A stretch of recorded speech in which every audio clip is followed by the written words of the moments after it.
One. It's the 2025 BMW Championship. Welcome, everyone, to Tea Time. I'm your host, Andy Lang, being joined, as always, by my fellow golf betting expert, Nick Borrman. We're going to go over total strokes gained for the top players in the field. Let's face it, they're mostly all top players. We'll break down the course. We'll go over our favorites, worthy long shots, big name players that can trip you up, and of course, our DraftKings Darlings. But as always, we start with our one and done. Nick, both of our guys stunk last week. Basically, no change in the standings. I think they were separated by like $4,000. Kind of a forgetful week. I'll go to you first. Who are you using with the one and done?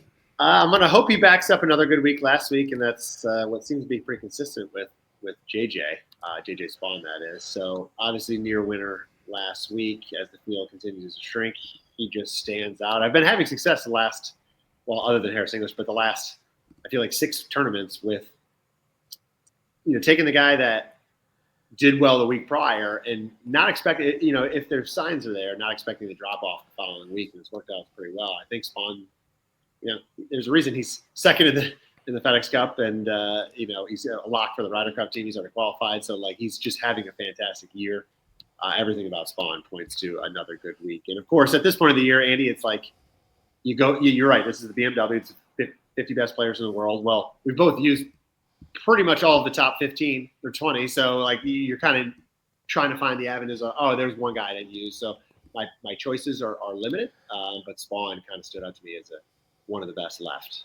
So I think he's going to have another good week this week. I like it. I don't know if you heard the story about JJ Spaun, but this year has just been like crazy. And they said on a broadcast, they realized that he had been misdiagnosed with the wrong form of diabetes. They had been treating him for one, and it was the other. Yeah, type 1 versus finally type 2 or fixed whatever? it. Yeah, Wow. they finally figured it out. They fixed it, and he's having a career year. So, Go figure. Amazing. Go figure, yeah. I'm going to go to Cameron Young.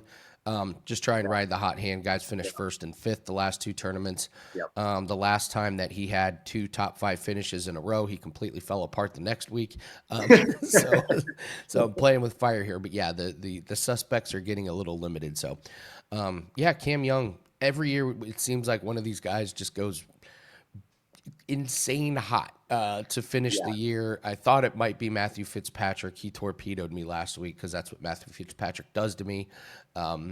So I'll ride with Cameron Young this week. So, all right, Nick, let's talk about the course here. Caves Valley. We're going to Maryland. They have played this in the past, but it has been, I don't want to say completely renovated, but they put a massive overhaul to it. So we're not playing at a par 72. They've taken a couple par 5s, made them just basically long par 4s. So we're dealing with a par 70 here. There's going to be water in play. There's going to be bunkers. So I believe they've grown out the rough. From what I've read, rough shouldn't be a cakewalk to get out of here. So it's we'll call it 7,600 yards. The fairway widths are it's pretty wide on the landing areas on most holes when you're driving it. So hitting the fairway shouldn't be too hard, but you do get in the rough, it's going to be pretty tough. So it's just upgraded conditioning. There's some nice dog leg holes. Nothing like not too crazy dog legs, but just enough shape where guys are going to have to get pretty creative, especially if the first or second shot doesn't go that well. I don't think it's going to play nearly as easy as it did when they played here.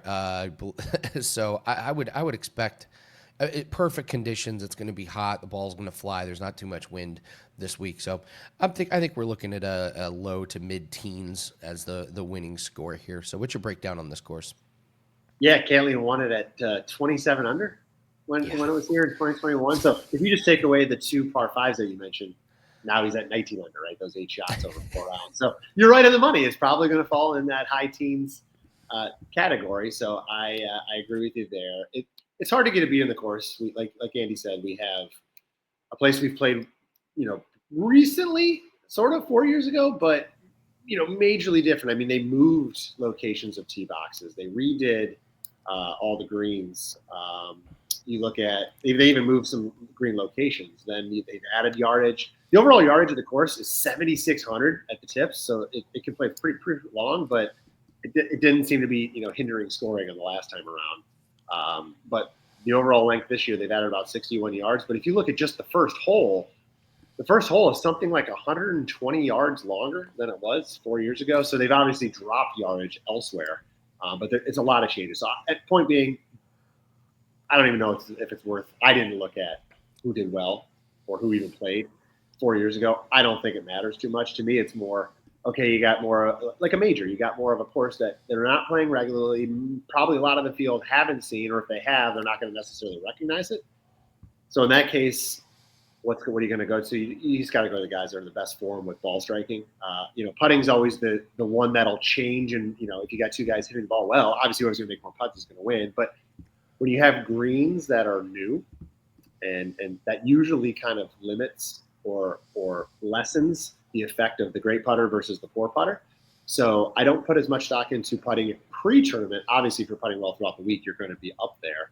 But this is, to me, is about who's coming in the best form, ball striking wise, and that's all I'm really looking at. Obviously, the recipe is pretty simple. Any week, hit the ball better and putt better than anybody in that given week, and you're probably going to be there. But look for the guys that are in the form. And when I say form, I'm looking at, in this situation, the playoffs have proven that it's not necessarily the guy that's the hottest over the 12 months, which is what we usually preview, and we'll get into that in the strokes game. It's really who's the hottest in this short-term window. Maybe it's a month, maybe it's 2 months, maybe it's 3 months. I mean, you guys, situations from years past, Zalatoris was very hot before going into the playoffs, finally got a win. Lucas Glover won back-to-back events, including the first playoff event, because he was hot at the right time. So it's really who's coming in with the most momentum. Last week's leaderboard, Justin Rose maybe is the only anomaly. He ended up winning. He's the only anomaly that hasn't been super hot, but he's had flashes of brilliance. Otherwise, everybody on the top of the leaderboard has been playing very, very well, and there was no surprises there. So I expect more this week. So that's really all I have. You hit the weather on the head. I mean, it is a non-factor this week. It's hot. It's humid. There's no wind. There's no rain. It is just going to be golf. So shouldn't have any issues there. Let's take a look at the total strokes gained, then we'll do the 18th hole rating. So, let's take a look here at the total strokes gained for 12 months, 6 months, and 3 months. And obviously for the purpose of, for the purpose of this, I was looking at last 30 days total strokes gained, trying to figure out, who's the hottest. So no surprise who's up at the top, but let's walk through this list and who jumps out at you. Yeah, I think you're probably right. The right-hand column in this screen probably makes more importance than the left-hand column, which is how it's sorted by the 12 months. But very much rinse and repeat from last week, other than shuffling Rory here into the mix. I got to be honest, I'm a little surprised we didn't see, because of what Rory did, we didn't see a few other big names maybe take off this week to get rested for the Tour Championship. But I guess just they're going to keep their momentum going. They want to just keep playing to win. So not a real lot of surprise here. I would tread cautiously with, you can see the guys that are trending the wrong direction. We talk about Morikawa every single week. He did exactly what he's been doing all year long. Started off great, had a couple good rounds, but can't hold together for a tournament and was a non-factor by the time the thing was said and done. Justin Thomas, who was so hot earlier this year, finally got that win. It reminds me of like Ricky Fowler a few years back, Jason Day a few years back. They had this momentum, got the win, and then it's like, So Justin Thomas, to me, has kind of fallen into that category.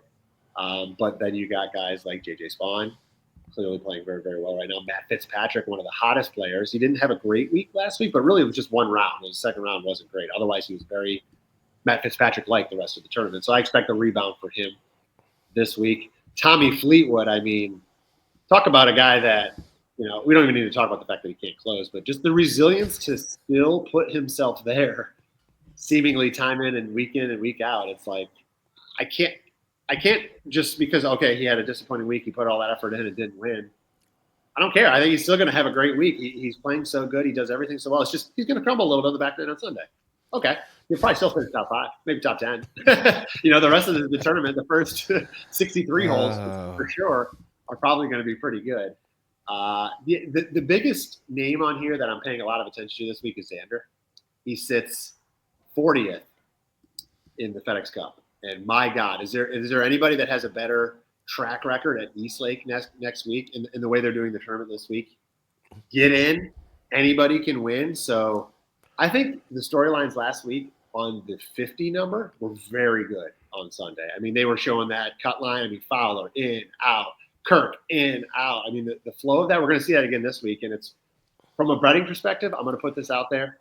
A guy like Xander, there's a few others that I'm circling. I don't want to give away everybody, but the guys that are right there in that 40 number, even if they're not in contention to win, they are going to be grinding on every single shot, every single putt come Sunday, right? And I think that matters when you're playing like a top 20 market, right? You'll see this often on the big names. Xander's a perfect example. If he's not going to win, come Sunday, maybe it's a little looser. Maybe it's not quite as much focus. Maybe he falls back and finishes 25th instead of finishing 12th because he just lost a shot or two, not fully focused. I don't think you're going to see that this week. So look for the guys that are right outside that 30 number that are likely to be grinding, and look for live betting opportunities, right? So maybe they're sitting 30th, 20th in the standings or in the tournament after Friday, after Saturday.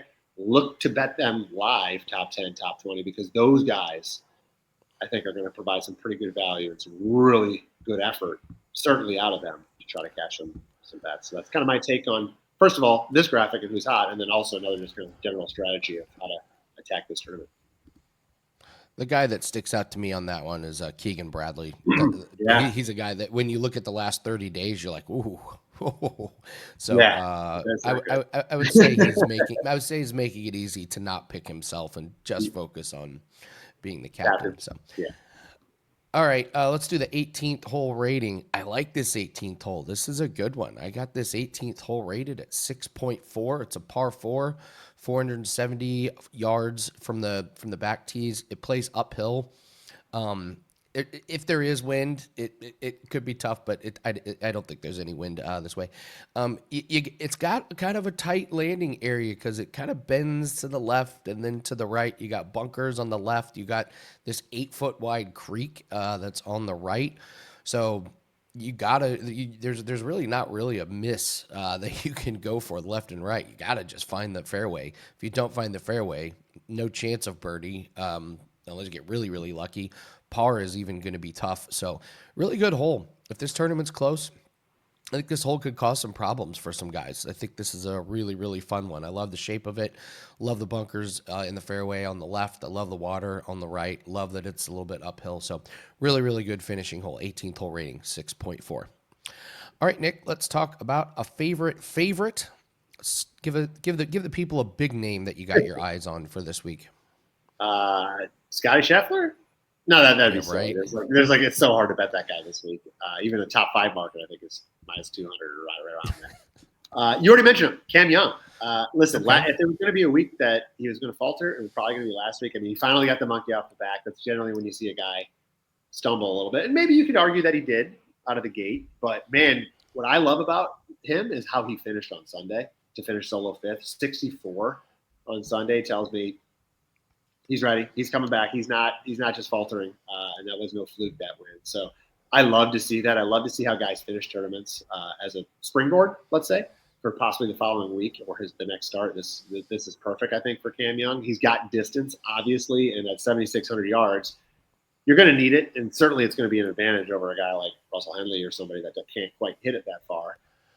So aside from that, his form, he got the win, but it almost felt like it was just a matter of when, right? He had this stretch, 2 years ago, 3 years ago, where he was finishing runner-up in the majors, and you were like, that win is coming. It didn't, but then that streak started to happen again prior to his win. It started with a 7th at the Truist, 4th at the RBC Canadian Open, 4th at the U.S. Open.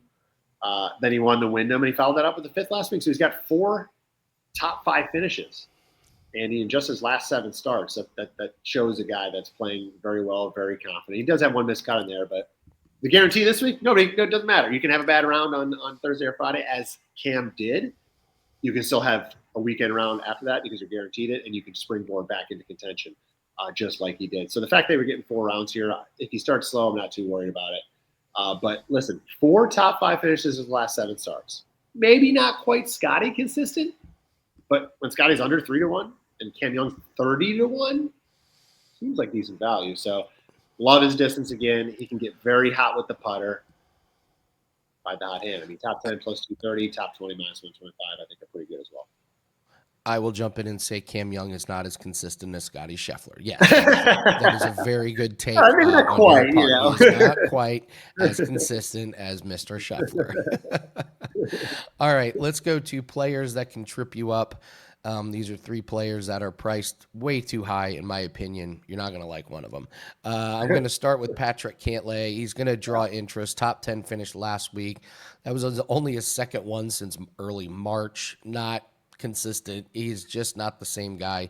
He ranks 16th in the field in total strokes gained over the last 3 months. Solid, but not dominant. He won here in 2021. We talked about that, but that was when he was basically at his apex, playing his best. And that was before the course was completely renovated. They priced him as a top 3 golfer this week. No chance. No chance. How is Patrick Cantlay just comfortably in the top 30 right now? Like, I don't remember him talking about him doing anything this entire year, but he's 19. I don't get it. It's really crazy. And again, we talk about this. They're going to put some of these guys in the top 5 and the top 10 that are, you're going to have to lay the hammer to just, to win money on them outright. And then they'll give them a proper head-to-head matchup against somebody that's like 10 spots lower. They know what they're doing. So I have no illusions that they're going to give me a tough head-to-head matchup on Patrick Cantlay. But as far as his prices to win in top 10, no, thank you. We'll move on to Justin Thomas. You mentioned him. He's being priced like a top 6 contender, but results absolutely do not justify this price. He's posted 4 straight finishes of 22nd or worse, 28th last week, and that was, shorter field. It's just not clicking for him this year. He ranks 22nd in the field in total strokes gained. Again, solid, but far from elite. You're just paying for name recognition at this point, not current form. He's going to be a fade for me. All right, Nick, I'm out on Xander Schauffele. I'm just out. Here's why. He rope-a-doped us. He threw us off the scent.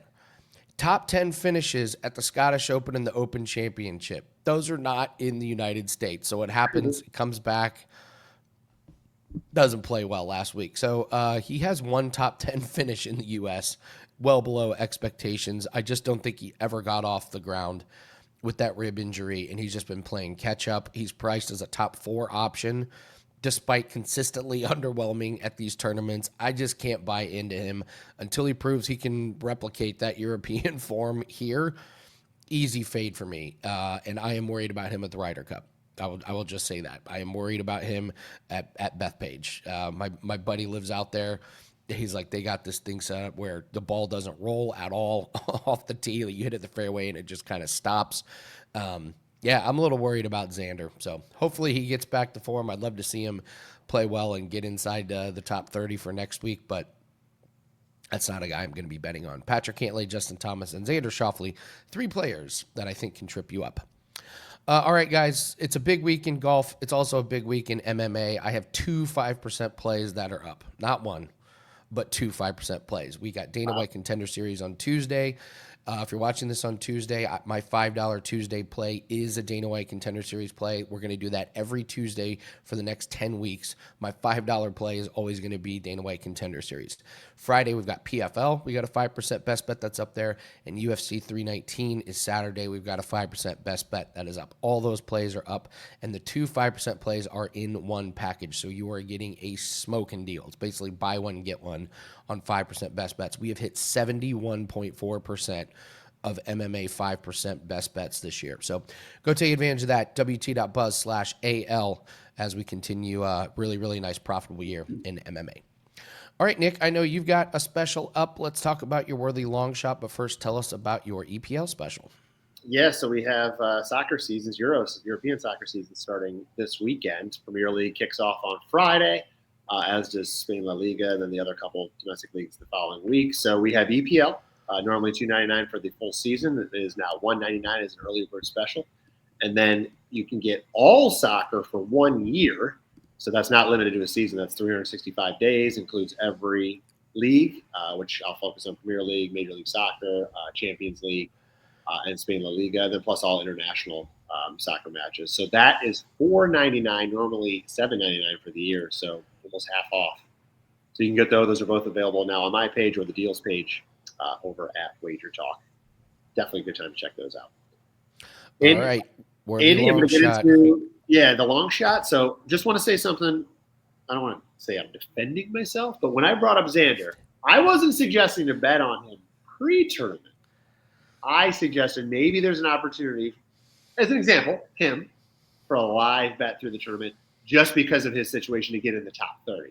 Do I think he's going to win this week? No, I agree. I don't think he's got good value to bet standalone. But as the tournament goes on and maybe there's a top 10 or top 20 price, depending on where he stands, that looks attractive, I'm just going to be watching. That's my point. I think those type of players have an opportunity to cash something later in the tournament if they're right on that bubble. That's all. So I agree with you. I'm not really huge on Xander pre-tournament stuff. But I digress. Let's get into the worthy long shot here. I'm looking at Harris English. Now, full transparency, I did make a 1% client play on him last week. It didn't go very well. He did not have a good week. But I'm just going to chalk it up to a little bit of an anomaly. He finished 48th last week in the FedEx. I'm not overly concerned about it, considering how well he was playing prior to last week. He had 8 top 22 finishes in his previous 11 starts. All right, yeah, not Scottie Scheffler consistent, but very good. And it really was rather quiet. I mean, you didn't talk about Harris English, although he did finish runner-up twice at the majors, right? He had the first one at the PGA Championship where he finished runner-up to Scottie. Kind of really nobody talked about him because he was a little bit far behind and maybe kind of made most of his noise late in that tournament. Then a tie for 12th at the Masters. Another runner-up at the Open. His only poor major this year was the U.S. Open. Throw in a 4th place at the Travelers, and he's got 3 top 4 finishes in his last 4 starts. So I like Harris English's form. He's gaining strokes across the board right now. And unlike most accurate drivers, they usually lack distance. He doesn't really completely lack distance. He's got better than average distance. He's not the longest hitter out there, but this week it is long. He's not going to get into too much trouble, but he can contend enough. He's not a Russell Henley guy that doesn't quite hit it far enough to compete this week, but he's a guy that gets enough out there to do it. And I just think his form is good. He's 50-1, Andy. I mean, I think that's a very good price. 3-1 for a top 10 or just even money for a top 20. And you got to remember in the top 20 market, you're going to get a lot of not sexy prices. You only have to beat 40%. I mean, you're in the top 40%, right? 20 out of 50 to cash this week. And it's actually only 49 because Sepp Straka withdrew. So, you're not going to get huge prices on that, but even money for a top 20, I think on Harris English I really like that play. But I think he's going to have a bounce back, let's say, from last week's 48 finish. All right, Harris English going right back to him. Sometimes it's a great strategy. Guy has an off week and everyone forgets about him. You go. Yeah, and golf is so much. What did you do for me last week? And then you just either you're on him or you write him off. And I kind of like to watch the. If you're playing well, then you have one down week. Who cares? You're gonna. Chances are you're gonna come right back. It usually works out pretty well. Yeah, I'm thoroughly ready to not bet on Matthew Fitzpatrick this week and watch him finish second. I'm just preparing very myself. Similar. Yes, very similar. I'm just preparing myself for that. So we're gonna do DraftKings Darlings. While we're doing that, guys, please take just 1 second out of your day and hit the like button. Really helps the algorithm. And leave us a comment in the comment section. Tell us who you like. Who's going to make it inside to the top 30? Who's going to advance the next week? What best bets do you have for this week? And have you not subscribed to the Wager Talk YouTube channel? What are you doing? Well over 210,000 subscribers. Join the Wager Talk family. Guys, it is football season. I know we're here talking golf, but it's football season. We've already got some breakdown videos that are starting to come out. We got some futures, conference winners, so we got a lot of really good content. So make sure you subscribe and hit that bell. That way you get notified when all these videos go up. All right, let's do DraftKings Darlings here. Interesting week. They're all going to see the weekend. So now we're just kind of, looking at some guys, who's got some upside here. And I'll start with Johnny Vegas, who was perfect DFS player for us last week. He was excellent with a 14th place finish. We get 4 rounds from him. He's sitting outside the top 30, so he has every reason to fire at pins and try and go low. Range full of players. I think this is just a fantastic way to start your DFS lineup. We don't really talk about him that much. Brian Harman at 6,900. He is currently inside the top 30, but I believe he's 18th. So he's got to mind his P's and Q's. I would expect a pretty nice, consistent, very Brian Harman-esque type of performance where you're looking at a finish around 20th. So he's coming off a 22nd place finish. He ranks 18th in the field in total strokes gained at 6,900. If we can get a finish like that out of him, we'll be in really, really good shape in DFS. And then I go Denny McCarthy. Struggled with 2 straight missed cuts, but those are in Europe. His U.S. form has been incredibly reliable. No missed cuts, steady finishes. He's just outside the top 30, like barely outside the top 30. So he needs a solid 4 rounds to punch his ticket to next week. Elite putting, as we always talk about, consistent on American courses. I think he's a strong bounce back here. 7,100, very, very high floor for Denny McCarthy. The final lineup is on the free download over at my page, wt.buzz/AL. Same place you can get those 2 5% best bets. Same place you can get that $5 Tuesday play for Dana White Contender Series. Free digital download. It's got my full lineup. We finished 56 out of 150 in the tournament, so we cashed once again. I was telling the guys before, I mean, this has been easily my best year in DFS, so I am looking forward to finishing strong. So if you're a DFS player, go grab that free digital download. It also has player write-ups, course write-up, and all that jazz. So, all right, that's going to do it for us for tea time. Make sure you join us next week for the championship. And Nick, guess where I will be this week? Indianapolis. Yes, just north of Indianapolis at the Live event. Yeah, I'm going, baby. Go. I'm gonna go. I'm gonna go to the Live event. You and DeChambeau. Yeah, well, so what I'm actually, I need I need to get a shirt that just says like Rom T10 because oh my gosh, because I keep if I can get a picture with John Rom on the shirt that says Rom T10, the greatest parlay piece of the last couple years. Yeah, that would be pretty amazing. Yes, I am going to go check out the Live spectacle. Should be pretty interesting. I want to hear all about it. I'll report back next week. So, all right, that's going to do it for us. Nick, thanks for joining us as well. Don't forget to take advantage of Nick's EPL special. Don't forget to take advantage of my 2 5% best bets in PFL and UFC. Good luck on your bets this week, and we'll see you next week.